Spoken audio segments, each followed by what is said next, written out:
पवन सिंह की आंधी में ध्वस्त हो जाएगा कुशवाहा का किला।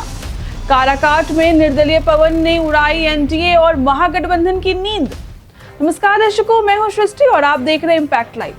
लोकसभा चुनावों के अंतिम चरण में बिहार में 8 सीटों पर वोटिंग होने वाली है, लेकिन इन सीटों में सबसे ज्यादा सुर्खियों में काराकाट लोकसभा क्षेत्र है। खासकर जिस तरह से भोजपुरी सुपरस्टार पवन सिंह को बीजेपी ने बाहर का रास्ता दिखाया है, इसके बाद से क्षेत्र में सियासी पारा बढ़ा हुआ है। देखें तो अभी तक पवन सिंह बीजेपी के खिलाफ मौन थे, पर पार्टी के तरफ से एक्शन के बाद उन्होंने भी हमलावर रुख कायम कर लिया है। अब तो पीएम मोदी के खिलाफ भी निशाना साधने से नहीं चुक रहे। कि दिल में कितना तकलीफ है, किसी को कोई खबर नहीं था, लेकिन जैसे ट्वीट किया आप लोगों के बीच में आके खड़ा हुआ, आप लोगों का आशीर्वाद से पलट के उनके फैसला लगा। याद देखिए, नतीजा ये है, आज काराकाट लोकसभा के अंदर देश भर से हेलीकॉप्टर आके गिरे मैदान। दूसरी तरफ अन्य भोजपुरी कलाकारों ने भी कहीं ना कहीं बीजेपी की कार्रवाई को भोजपुरी अस्मिता से जोड़ लिया है। तभी तो कई भोजपुरी कलाकार क्षेत्र में लगातार पवन सिंह के लिए वोट मांग रहे हैं, जिससे काराकाट में चुनावी घमासान और तेज हो गया है। ऐसे में आइए काराकाट में जारी चुनावी हलचल पर एक रिपोर्ट देखते हैं। आपको बता दें कि बिहार के धान के कटोरे के रूप में मशहूर काराकाट में चुनावी हवा को समझने में बड़े बड़े राजनीतिक पंडित भी फेल होते नजर आ रहे हैं। ऐसा लग रहा है मानो यह बताना मुश्किल है कि क्षेत्र में कौन किस पर भारी है।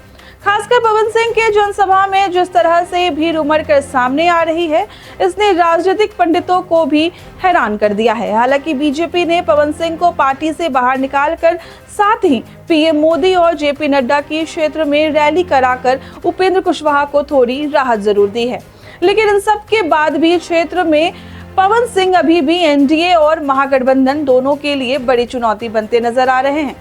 स्थिति यह है कि बीजेपी के एक्शन ने भोजपुरी इंडस्ट्री को एक तरह से गोल बंद कर दिया है। यहाँ तो भोजपुरी सितारे न सिर्फ पवन सिंह के पक्ष में प्रचार कर रहे हैं, बल्कि ये कहने से नहीं चुक रहे हैं कि पवन सिंह बिना पार्टी के समर्थन के भी जीत सकते हैं। तो मेरी शुभकामना अपने भाई के साथ की वो जल्दी जाकर संसद भवन में हमारे लिए, हमारे भाषा के लिए, सिनेमा के लिए, शिक्षा के लिए, लोगों के रोजगार के लिए आवाज उठाएं और हमारी जहां भी मदद होगी उनके लिए हम हमेशा खड़ा हैं। देखो, स्वतंत्र उम्मीदवार हमारे बड़े भैया पवन सिंह जी इस संसदीय क्षेत्र से ताल ठोक के और कितना भारी मार्जिन के साथ रउआ सब वहाँ के संसद भवन भेजा तनी, ये कोई इतिहास बने जा रहा है। तो आप लोगों को जो वादा किया है पवन जी ने, वो डेस्टिनेटली मुझे पता तुरंत लड़ेंगे, और जैसे कि उन्होंने कहा है यहाँ पे संसद बनाई जाएगी, तो वो जरूर बनाएंगे। देखें तो 2008 के परिसीमन के बाद अस्तित्व में आई काराकाट लोकसभा सीट को कुशवाहा जाति का किला कहा जा सकता है, क्योंकि इस सीट पर 2009 से हुए अभी तक 3 चुनावों में कुशवाहा जाति के ही प्रत्याशियों ने जीत दर्ज की है। हाँ, ये जरूर है कि तीनों बार जीत एनडीए कैंडिडेट की ही हिस्से में आई है। मतलब कुशवाहा जाति के साथ साथ काराकाट एनडीए का भी मजबूत गढ़ है। एनडीए के टिकट पर 2009 और 2019 में महाबली सांसद रहे, तो 2014 में उपेंद्र कुशवाहा ने इस सीट से जीत दर्ज की थी।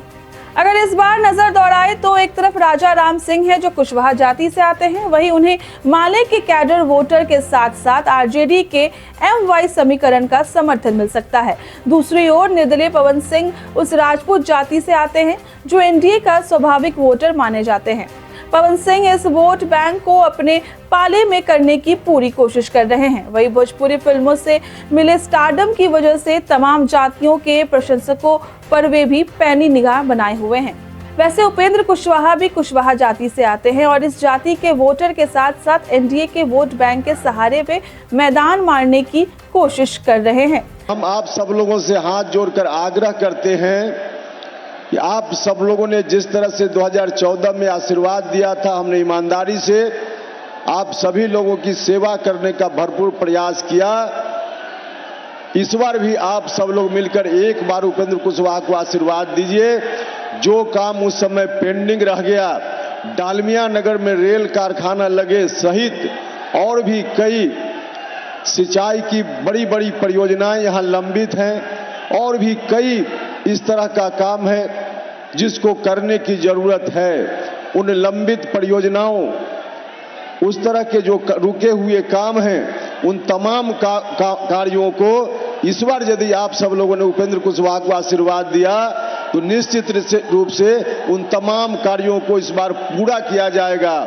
लेकिन उनके सामने समस्या यह है कि माले उम्मीदवार भी कुशवाहा जाति से ही हैं तो पवन सिंह राजपूत जाति से हैं। शायद यही वजह है कि उपेंद्र कुशवाहा की जीत के लिए एनडीए के तमाम बड़े नेताओं ने पूरी ताकत झोंक दी है। कि बिहार के लोगों में राजनीति का आकलन करने का जो सामर्थ्य है वो अद्भुत है और बिहार के लोग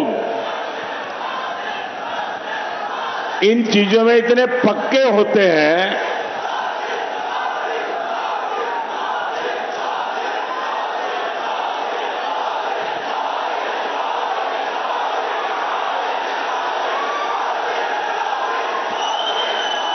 बिहार के लोग इतने पक्के हिसाब किताब के लोग होते हैं कि वे कभी भी वो वोट डालने से पहले 50 बार सोचते हैं कि मेरा वोट बेकार तो नहीं जाएगा ना।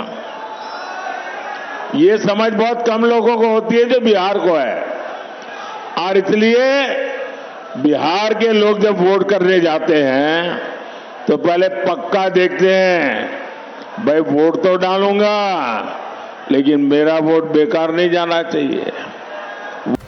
ऐसे में अगर जातीय समीकरण को देखें तो काराकाट सीट पर यादव वोटरों की संख्या 3 लाख से अधिक है। कुर्मी और कोयरी वोटर लगभग 2.5 लाख, जबकि मुस्लिम मतदाता लगभग 1.5 लाख है।